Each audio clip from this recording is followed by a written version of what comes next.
Hello friends, பொதுவாகவே ஒரு comedian ஒரு படத்தில் காமெடி பண்ணுறாருனா அந்த படத்தில் கண்டிப்பாக அவருக்குன்னு சொல்லிட்டு ஒரு கூட்டணி கண்டிப்பாக இருக்குங்க.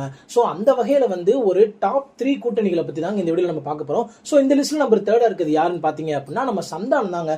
சந்தானம் இருக்கிற மோஸ்ட்லி படத்தில் பார்த்தீங்க அப்படின்னா நம்ம மனோபாலா அவர்கள் ஒரு மெஜாரிட்டியான ப்ளே பண்ணியிருப்பாருங்க. ஸோ இவங்க கூட்டணியில் வர எல்லா காமெடியுமே பார்த்தீங்கன்னா அவ்வளோ பிரமாதமாக பார்க்கறதுக்கே அவ்வளோ கலகலப்பாக இருக்குங்க. ஸோ இந்த லிஸ்ட்டில் நம்பர் 2 இருக்கிறது யாருன்னு பார்த்தீங்க அப்படின்னா நம்ம வைகை புயல் வடிவேல் அவர்கள் தாங்க.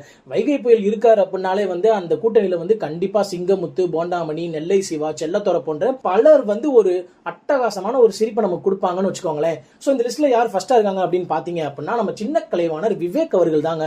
சோ விவேக்கோட காமெடி எல்லாத்துலயுமே பாத்தீங்க அப்படின்னா செல்முருகன் தாங்க விவேக்கோட கூட்டணி வச்சு எல்லா காமெடியுமே பண்ணிருப்பாருங்க. விவேக்கோட எல்லா காமெடியிலுமே பாத்தீங்கன்னா ஒரு சமூக கருத்தும் ஒரு சமத்துவ கருத்தும் கண்டிப்பா இருக்குங்க. சோ இந்த வீடியோல நான் யாராச்சும் மிஸ் பண்ணிருந்தேன் அப்படின்னா நீங்க கீழே கமெண்ட்ல சொல்லுங்க. நான் அடுத்த வீடியோல இதை பத்தி கண்டிப்பா போஸ்ட் பண்றேன். Thank you, bye by.